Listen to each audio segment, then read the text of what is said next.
Hello बच्चों, कैसे हैं आप। सरदार वल्लभ भाई पटेल के यूट्यूब चैनल पे आप लोगों का एक बार फिर से मोस्ट वेलकम। मैं डीके सर। कल आपको क्या पढ़ा रहा था? पुष्पी पादपों में लैंगिक जनन।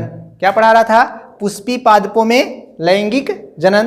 तो पहले अध्याय का मैंने एक वीडियो आपको दे दिया है। यह कौन सा है?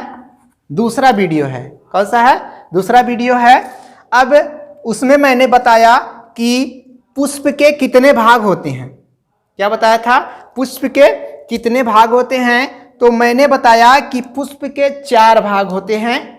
कितने भाग होते हैं? 4 भाग होते हैं। तो चारों भागों को मैंने यहाँ पे लिखा था। एक था बाह्य दलपुंज, दूसरा था दलपुंज, तीसरा था पुमंग, चौथा था जायांग।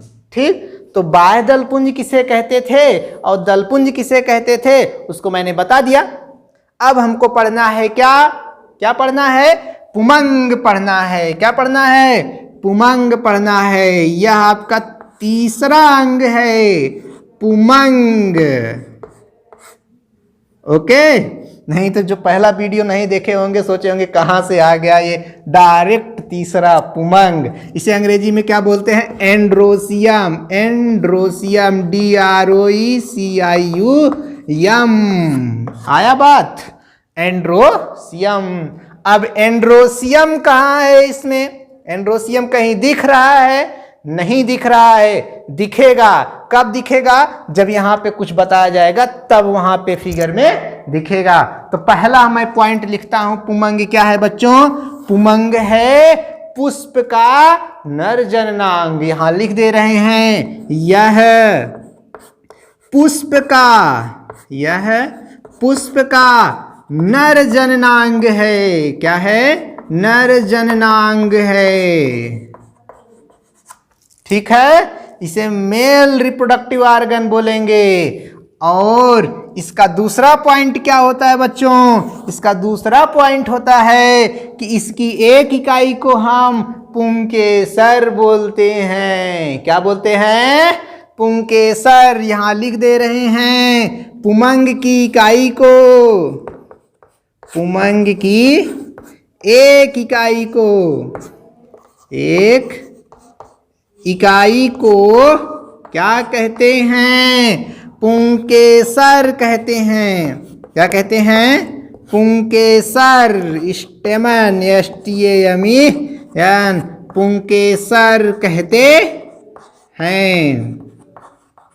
ठीक, क्या बताया गया कि यह पुष्प का नर जननांग है। कोई आपसे पूछेगा कि पुष्प के नर जननांग को क्या कहते हैं, तो पुष्प के नर जननांग को बच्चों क्या कहते हैं? पुमंग कहते हैं। और पुमंग की एक इकाई को क्या कहते हैं? पुंकेसर कहते हैं। अब आपको पुंकेसर का यहां पे कुछ दिखा स्ट्रक्चर? कहाँ है पुंकेसर? यहां है पुंकेसर। तो इसी भाग को क्या कहेंगे? नर जननांग कहेंगे। किसका नर जननांग कहेंगे? पुष्प का नर जननांग कहेंगे। तो वही लिखा गया है, यह पुष्प का नर जननांग है और इसकी एक इकाई को क्या कहते हैं? पुंकेसर कहते हैं। ठीक, अब अगला पॉइंट क्या है बच्चों? पुंकेसर किससे बना होता है? पुंकेसर बच्चों परागकोशों से बना होता है। पुंकेसर परागकोश से बने होते हैं। परागकोश से बने होते हैं। हो गया। अगला पॉइंट क्या लिखा गया? पुंकेसर परागकोश से बने होते हैं। अब परागकोश क्या होता है?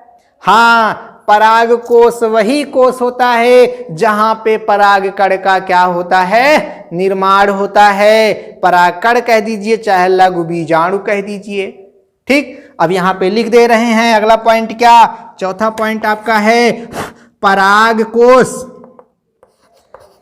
परागकोश में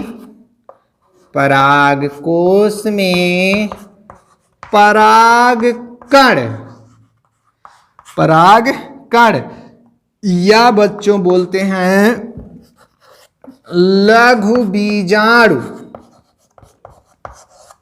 लघु बीजाणु बनते हैं, बनते हैं। अब देख लीजिए, पुंकेसर परागकोशों से बना होता है और परागकोश में किसका निर्माण होता है? परागकण या लघु बीजाणु का निर्माण होता है। तो यहाँ पे जो आपका दिख रहा है, इसी के अंदर परागकोश होंगे और परागकोश में क्या बनेंगे? परागकण बनेंगे, या उसको हम कह सकते हैं लघु बीजाणु बनेंगे। और इन्हीं परागकण को बच्चों हम क्या कहते हैं? मेल गैमेट या नर युग्मक कहा जाता है। हो गया। तो अब आपका पुमंग हो गया। पुमंग यहाँ पे दिख रहा है, ये है। इसी भाग को हम क्या कहते हैं? पुमंग कहते हैं। इसकी एक इकाई को क्या कहते हैं? स्टेमन अर्थात पुंकेसर कहते हैं। और पुंकेसर में क्या होता है? परागकोश होते हैं, अर्थात परागकोश के बने होते हैं। और परागकोश में किसका निर्माण होता है? परागकोश में बच्चों लघु बीजाणु अर्थात कहने का मतलब परागकण का निर्माण होता है। हो गए क्लियर? तो आपका ये पुमंग हो गया। अब मैं पढ़ने जा रहा हूं क्या बच्चों? जायांग। क्या पढ़ने जा रहा हूं? जायांग। अब इसको डस्ट कर दे रहा हूं, वीडियो पुश करके रिसीव कर लिया करिए। ओके। अब जायांग क्या होता है? जायांग सुने हैं नाम? हाँ, नाम तो सुने होंगे। पिछले वीडियो में मैंने बताया था जायांग क्या होता है।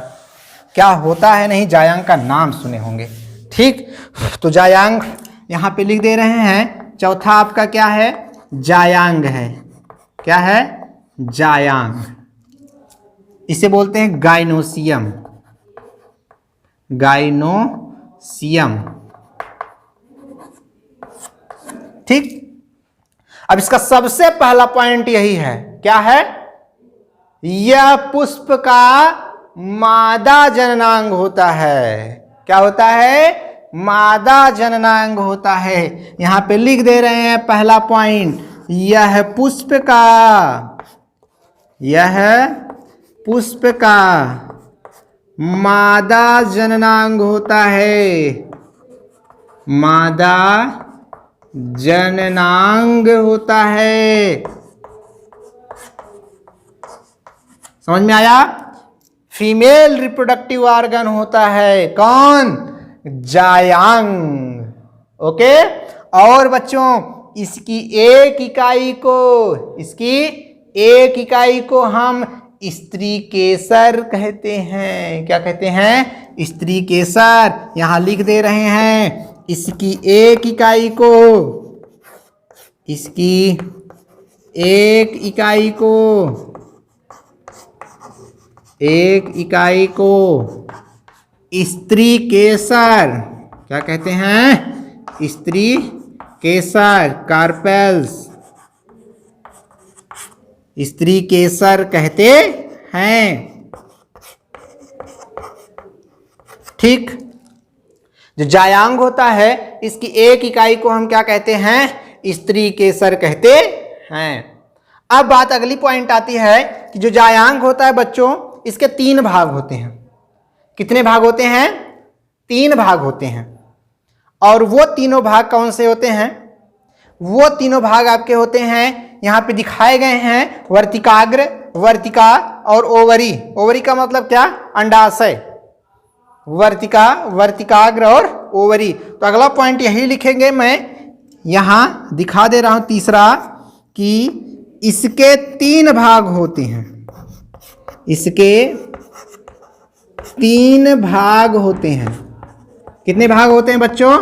3 भाग होते हैं। और पहला भाग कौन सा होता है? यहां फिगर में दिखाया गया है क्या? वर्तिकाग्र। तो यहां पे लिख दे रहा हूं, पहला भाग आपका क्या है? वर्तिकाग्र है। क्या है? वर्तिकाग्र। इसको क्या बोलते हैं बच्चों? स्टिग्मा बोलते हैं। क्या बोलते हैं? स्टिग्मा बोलते हैं। और दूसरा भाग कौन सा होता है? दूसरा भाग होता है वर्तिका। क्या होता है? वर्तिका। इसे स्टाइल बोलते हैं। क्या बोलते हैं? स्टाइल बोलते हैं। और जो आपका तीसरा भाग है बच्चों, वह क्या है? ओवरी। इसे अंडाशय बोलते हैं। क्या बोलते हैं? अंडाशय बोलते हैं।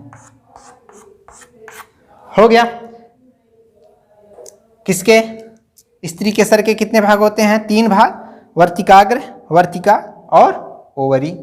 अब वर्तिकाग्र किसे कहते हैं, वर्तिका किसे कहते हैं, ओवरी किसे कहते हैं? तो यहां पे लिख दे रहा हूं मैं, इसको मिटा दे रहा हूं थोड़ा सा, यहां से देख लीजिए ऐसे। वर्तिका, वर्तिकाग्र सीधा सीधा दिख रहा है। वर्तिकाग्र कहाँ है, वर्तिका कहाँ है? तो अगला पॉइंट इसमें लिख देंगे। 5वां पॉइंट था, स्त्री केसर के सबसे ऊपरी भाग को हम क्या कहते हैं? वर्तिकाग्र कहते हैं। स्त्री केसर के सबसे ऊपरी भाग को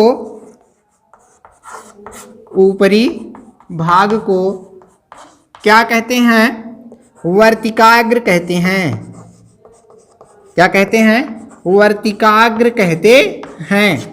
दिख रहा है ऊपरी भाग, यहां है, इसके ऊपरी भाग को क्या कहते हैं? वर्तिकाग्र कहते हैं। और दूसरा पॉइंट अर्थात वर्तिका क्या है? तो सीधा लिख देंगे, वर्तिकाग्र को ओवरी से जोड़ने वाली नली। वर्तिकाग्र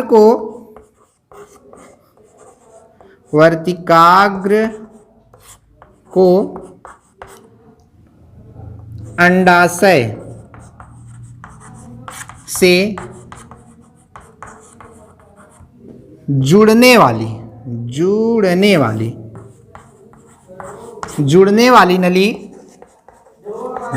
नली क्या कहलाती है? वर्तिकाग्र कहलाती है। वर्तिकाग्र नहीं, वर्तिका कहलाती है। ओके, यहां देख लीजिए, वर्तिकाग्र से कहां? अंडाशय तक जुड़ने वाली नली क्या कहलाती है? वर्तिका कहलाती है। अब तीसरा आपका है अंडाशय। अंडाशय को लिख देंगे, स्त्री केसर का निचला फूला हुआ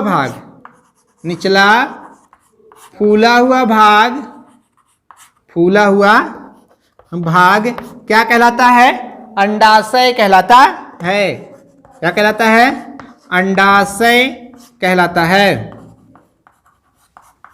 ओके, अब आपसे कोई पूछेगा कि अंडाशय क्या है, तो बता दीजिएगा, स्त्री केसर का जो सबसे निचला वाला भाग होता है, उभरा हुआ फूला हुआ भाग, वही क्या कहलाता है? अंडाशय अर्थात ओवरी कहलाता है। अब ओवरी में क्या होते हैं बच्चों? ओवरी में क्या होता है? बीजांड होते हैं। क्या होते हैं?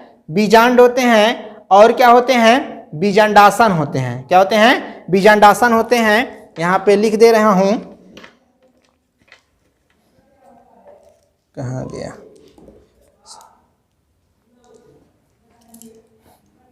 आठवां पॉइंट, ओवरी में अर्थात अंडाशय में बीजांड होते हैं या अंडक होते हैं। ठीक है, जो क्या करते हैं? निषेचन में सहायता करते हैं, अर्थात निषेचन करते हैं। क्या करते हैं? निषेचन करते हैं। तो यही पुष्प के कितने भाग हुए बच्चों? 4 भाग। कौन कौन से? बाह्य दलपुंज, दलपुंज और पुमंग तथा जायांग। और बाह्य दलपुंज, दलपुंज अगले वीडियो में बताया गया था, और जो आपका ये है जायांग, पुमंग और जायांग, इस वीडियो में बताया गया। तो सारे पॉइंट आप क्या करेंगे? लिख लेंगे, लिख के नोट्स में बना लेंगे, फिगर को ड्रा कर लेंगे। तो अब मैं अगले वीडियो में जब आपसे मिलूँगा तो कुछ नए हेडियों के साथ, अर्थात पुंकेसर क्या है उसको डिटेल से पढ़ा जाएगा, स्त्री केसर क्या है उसको डिटेल से पढ़ा जाएगा, लघु बीजाणु क्या है अर्थात लघु बीजाणुधानी क्या है इसको डिटेल से पढ़ा जाएगा। तो इस वीडियो के लिए इतना काफ़ी है। इसको आप क्या करेंगे? आराम से लिख के नोट्स बना के मन से पढ़ेंगे। बस इस वीडियो में इतना है। बहुत बहुत धन्यवाद।